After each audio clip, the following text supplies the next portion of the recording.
Welcome back. We have now covered a great deal of Latin phonology, morphology and syntax, but you clearly want to know what a Latin text actually looks like, so that's what we're going to do now. We are going to look at the opening of a Plautine play, the Aulularia. The Aulularia, or Pot of Gold, is one of Plautus' most famous comedies. Its plot revolves around the character of an old man, Euclio, who has always been poor his entire life, until suddenly he finds a pot of gold. Instead of using that money to make his life easier, he hides it away and guards it zealously. Unbeknown to him, his daughter is pregnant by a young man, Lyconides. Euclio's neighbor, Megadorus, who is as rich as he is elderly, wants to marry the young woman without a dowry. Euclio agrees. Lyconides' slave steals the pot of gold, and when Euclio realizes that his possessions are missing, he starts wailing. Lyconides, unaware of the existence of the pot, believes that his misdeed has been discovered. He confesses to Euclio and states that he wants to marry the young woman. Euclio agrees and enlists Lyconides' help in finding the gold. Lyconides realizes that it's his slave who stole it. The gold is returned.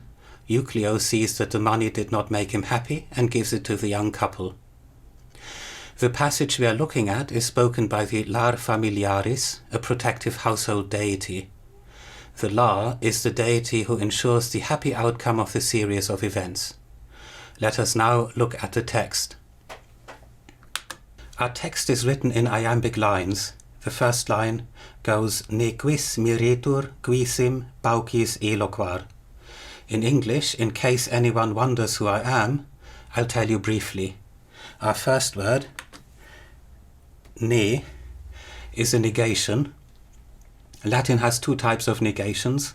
We have standard negations and we have deontic negations, and here we have the deontic negation. In case anyone wonders, let no one wonder.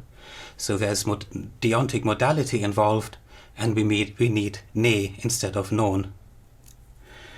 The next word, quis, is a pronoun. Typically, if we want to say anyone in Latin, we say aliquis.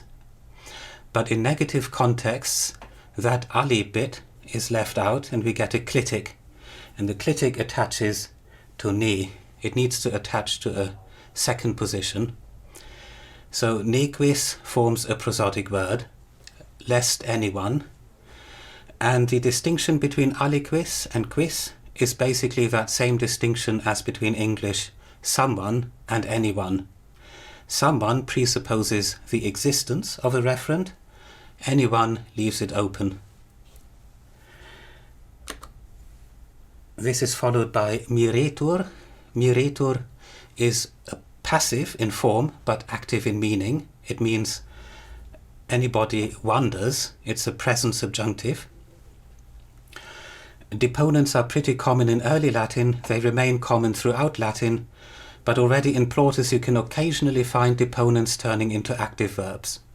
It's a development which happens over centuries and is completed by the Middle Ages only, but already in Plautus' beginning. Here, however, we have a proper deponent form, passive in form, active in meaning, lest anyone should wonder, present subjunctive.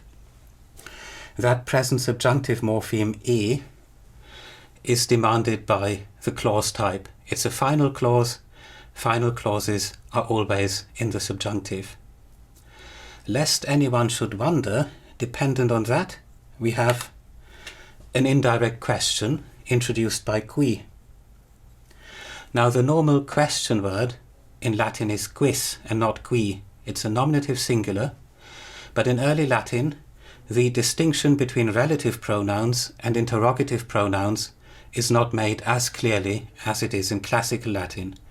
And so from time to time we find relative pronouns instead of question pronouns, and especially before s it's quite common to find qui instead of quis.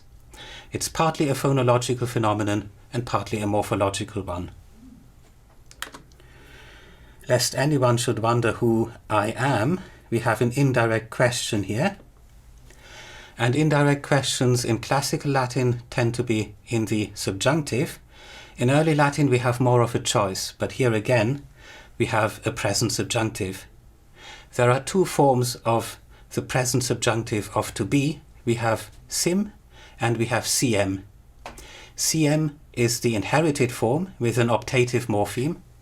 Cm, cies, ciet in the singular, simus, citis in the plural, and because of that variation, the ablaut variation between ie and e, we get a leveling and we end up with sim, cis, sit.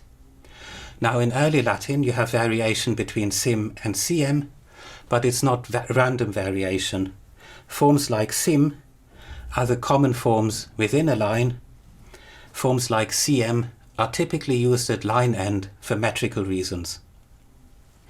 What we can see then from Plautus is essentially that sim was probably the normal form and cm was only used as a metrical variant. Now a lot of inscriptions contain forms like cm, cies and ciet, contemporary inscriptions, and we have to wonder to what extent these inscriptions are preserving a more formal type of language, or to what extent we are dealing with purely spelling conventions and people would have pronounced it as sim, cis and sit. The main clause verb is eloquar at the end, and this is a simple future first person. Again, it's a deponent, it's a passive ending, and it has active meaning, and it means I shall tell you. It consists of a preverb, e, which means out, so I'm going to speak out, and it has a future ending ar. Now you can't see this here metrically, because final syllables in a line can be light or heavy and it makes no difference. But in early Latin, that r is a long vowel, eloquar. After Plautus and after Terence, at the time of Ennius, there's a shortening process and we get eloquar with a short vowel, but in Plautus it's consistently long. In Ennius you have variation. So I shall say, paucis is what's still missing, briefly. Now paucis is an ablative. Paucus means a little. Paucis is not just an ablative, it's an ablative plural. And it means in a few words. Now, in Plautus you can say paucis or you can say paucis verbis.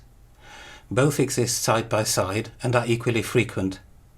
I want to tell you in a few words, but the ellipsis is quite common, so it's about as frequent as paucis verbis. If you look at Terence, just a generation after Plautus, he almost always has paucis and not paucis verbis. So you can see how a fixed expression becomes standardized when in Plautus you have a bit of variation, while in Terence it becomes fixed. So the whole thing means, in case anyone wonders who I am, I'll tell you briefly.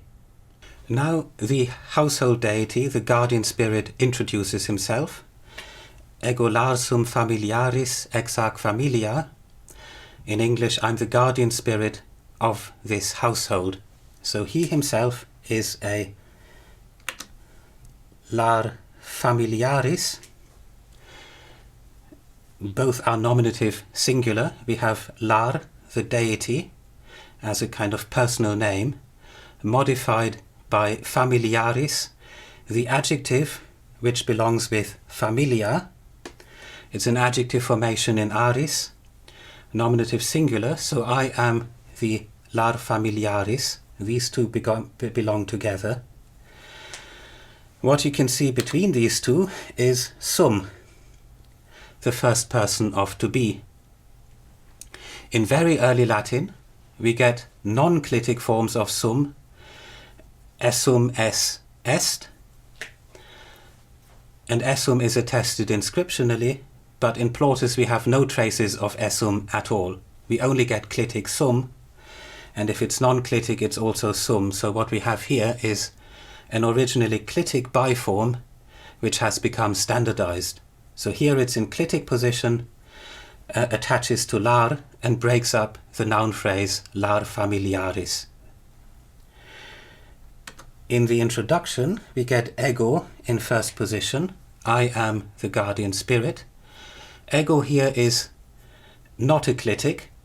We have basically an equivalence, I and lar familiaris, so it's not an unstressed pronoun and it can stand in first position. So ego lar sum familiaris, I am the lar familiaris, the guardian spirit of this household, ex arc familia. We have ex, a preposition, and because of its meaning out of, from, it always takes an ablative. The ablative is hac familia, and the old ablative originally ended in d, so it should have been at some point familiad, but that final d dropped off before Plautus. We still find final d in contemporary inscriptions, but in Plautus, final d after long vowel is only preserved in monosyllables. We find it in med and we find it in ted, but there we only find it for metrical reasons, and we also find me and te predominate. The forms with the final d are quite rare. So we can see a phonological development where final d drops off first in polysyllabic words and eventually in monosyllabic words. So here we have an ablative ending in a long a, familia, and that same ablative we find in the demonstrative pronoun hac. The pronoun hic is for near deixis, for anything that's close by, like English this. You also get iste for anything that stands next to a second person, an addressee, and we get ille for long distance deixis for anything further away. So ex hac familia, from the household here, right in front of me. Here we have the ablative a. The form at some point must have been hard, followed by eclitic ke. That turns into hake, and such forms are attested occasionally. But of course at some point we get apocope of final short vowels and we get ex hac familia. Now familia sounds very much like English family, and that's where English family comes from, but in ancient times a familia is not a nuclear family as it's nowadays, it's an entire household. It includes a pater familias, the head of a household, his wife, the children, but also all possessions, including slaves. When you compare familia and famulus, we have familia, a household, and famulus, a household servant. You can see a phonological development. Both go back to a stem famel. Now in familia originally, an I followed the L, and so the L was a clear L, as in English light L. And if we have a clear L, we get regular vowel weakening and we end up with familia. In famulus, we have an original form famelos, and that L stands before a back vowel, and so that kind of L was a dark L, like in English hill, and because of that dark L we get a different vowel weakening phenomenon and we end up with famulus. So to sum up, I'm the guardian spirit of this household, and the sentence continues in the next line. Unde exeuntem me aspexistis. Here we have elision. Unde, in isolation, consists of two syllables, but if the next word begins with a vowel, that final e drops off in pronunciation, and the long e in me equally drops off, and me aspexistis becomes me aspexistis. So metrically, these two syllables don't count. Aspexistis is a perfect form, a second person plural. You have seen or you saw. And it consists of a preverb ad, to look at, cognate with English at, And it's an S perfect, so the present is aspicere. In order to form a perfect, we add an S, and it's rendered with an X because K plus S gives us an X. You have seen me. Me is the form me, an accusative. And that accusative is modified by a present participle. So what we have here is what I indicated in my last talk. We have an accusative and participle construction. So exeuntem agrees with me in case and number and gender. So exeuntem, accusative, singular, masculine. It consists of a preverb ex, out of. We saw that as a preposition just before. And we have a present participle of to go with the accusative case marker M. So you have seen me come out, and the initial word is unde. In a prescriptive grammar, you might expect ex qua coming after ex arc familia, from that household, from which. But here we simply have, instead of a relative pronoun and a preposition, a relative adverb, unde. Unde means from where. I mentioned in an earlier class that sometimes relative adverbs can be etymologically connected with relative pronouns. And we saw that with quis and qui and cum. All of these began with qu, at least historically. Now when you look at unde, it doesn't look as if it were connected at all. However, historically, unde belongs to that same sort of family. Remember what I said about quis and aliquis. Sometimes you have ali and sometimes you don't. Now, if you put an ali element in front of unde, we get alicunde.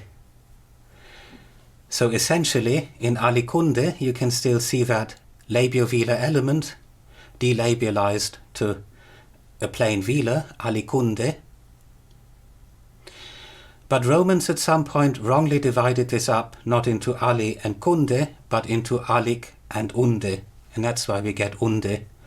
And the connection with the relative stems is pretty unclear now, synchronically.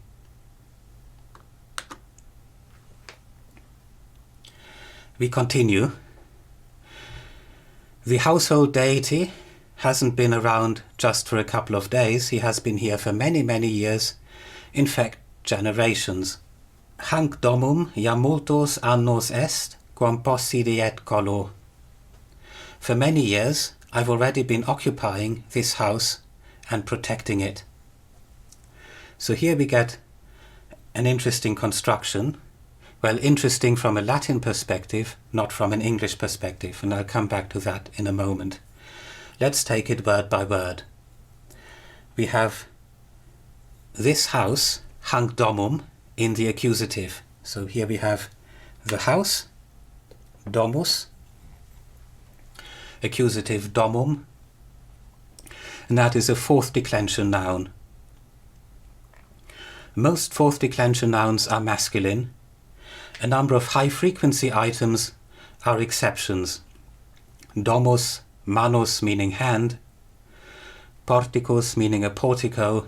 All of these are relatively high-frequency items, and in high-frequency items, morphological irregularities can persist for longer. We learn these as very young children with all their irregularities, and so we have here a preserved feminine, domus, feminine. So the pronoun agreeing with it is very clearly feminine.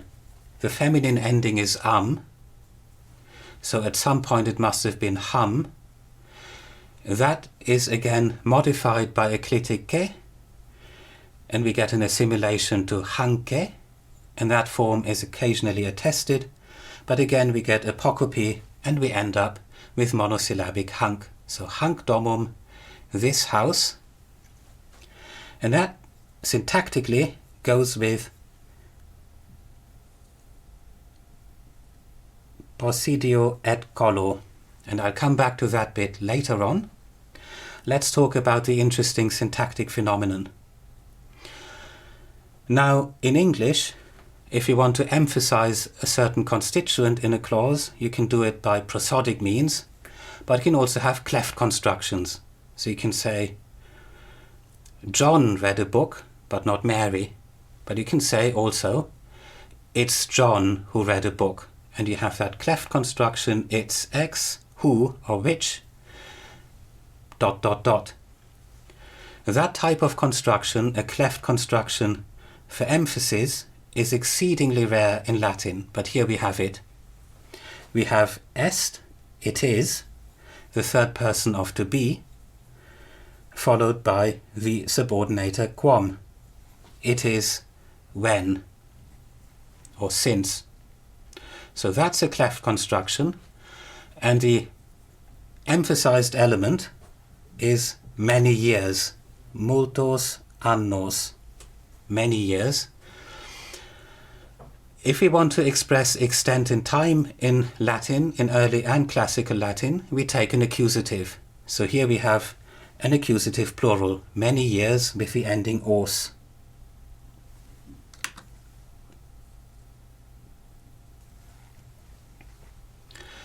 That is modified by jam, which means already. It's already many years, that or since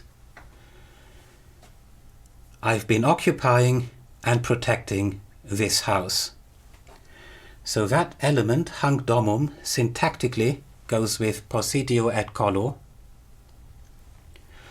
but it's put to the left in a sort of extraposition construction, which is very common in Latin. Again, if we scan it, we would say this vowel here does not count because it stands in front of another vowel, so it gets elided. Possidio and collo are both first-person singular forms, I possess and I protect it. Possidere is a second conjugation verb, collere is a third conjugation verb, and these two are coordinated. They have relatively similar meanings. It adds some gravitas to the proceedings. So it's been many years that I've been occupying this house and protecting it.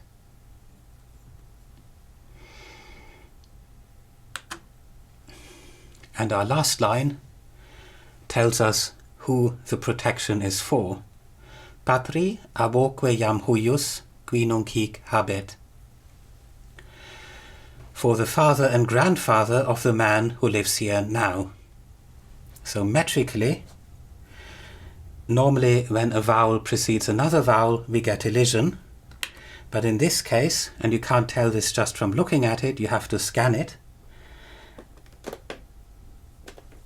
we have a hiatus here.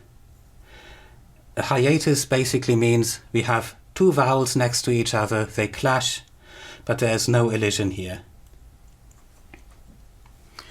Patri is a dative of pater, father, a third declension noun. In early Latin, in Plautine times, probably this was still spelled with ei instead of just I, and was probably also pronounced either as patre or as patri, but not yet as patri. However, in manuscripts, of course, you can't tell. Manuscripts mostly preserve medieval spellings, and typically editors follow the manuscript spellings. So for the father and the grandfather, so we have him in the dative and we have him in the dative avo, and they are coordinated by and this word for and is que, cognate with Greek te or Sanskrit cha, and it's a clitic. We have noun 1, noun 2 followed by que. Again, we have jam already here, and metrically the bit disappears. It just scans as a y. That is because h, which was pronounced in formal speech, typically doesn't prevent elision. So jam huius in pronunciation turns into juius. Huius is translated as of the man, but what it really is just the genitive of a pronoun. We have seen hic, we have seen hac, and so on. So here we have the genitive of that pronoun, huius, and in pronunciation that intervocalic I is a geminate, so huius, despite its spelling. And you can see there is no ke attached to it. Occasionally we get forms like huiusque, but here there is no ke. In early Latin you get some variation between forms with ke and sometimes without ke, but whether or not ke is present is becoming already a matter of morphology rather than a matter of deixis. Huius is modified by a relative clause, and that is introduced by qui, the nominative singular of the relative pronoun, a masculine form. Masculine, of course, because huius refers to a man.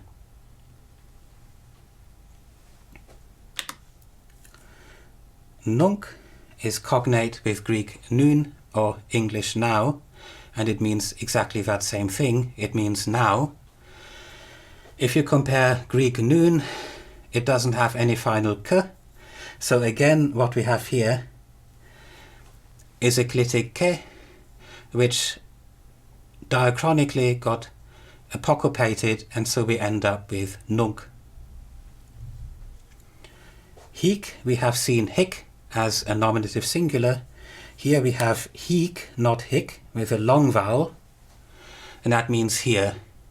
It's an old locative of that same pronoun. It has that same clitic ke, and in Plautine times it was probably still pronounced as heik with a diphthong. In classical times that diphthong has disappeared and we get a long vowel, so we get hic, and there's a pure length distinction between hic and hic. But in early Latin it was probably also a qualitative distinction between a diphthong and a short vowel. Now anyone who only does classical Latin will undoubtedly be confused by habet, because in classical Latin habet means he owns, he possesses. But you don't possess here, you live here. And that's the interesting thing. In classical Latin, if you live in a place, you say habitare, to live, just like in English inhabit, which is a Latin loan. Habitare, the classical form, is in fact a frequentative form of habere. So in early Latin, habere has a double meaning. It means to have, to possess, but it also means to live in a place, to inhabit. In early Latin, both meanings exist, but already in Plautus, habere mostly means to possess. Habere in the meaning to live in a place is considered old-fashioned in Plautine times. So why do we have a Plautine old-fashioned form here, an old-fashioned meaning? Well, it fits because prologues in Plautus are typically in old-fashioned, slightly elevated language. Now I have pronounced it as habet, as you would in classical Latin, but in early Latin and in Plautus it was probably still pronounced habet with a long vowel. Long vowels get shortened in final syllables if these final syllables end in single consonant other than s. This happens after Plautus and after Terence at the time of Ennius, but in Plautus we have no evidence for that shortening happening yet. Thank you very much. You have now seen 5 lines of Plautus, and you can see that there are certain overlaps between Plautus and classical Latin, but also a number of small differences. So I hope you have enjoyed your early Latin, and gratias vobis ago.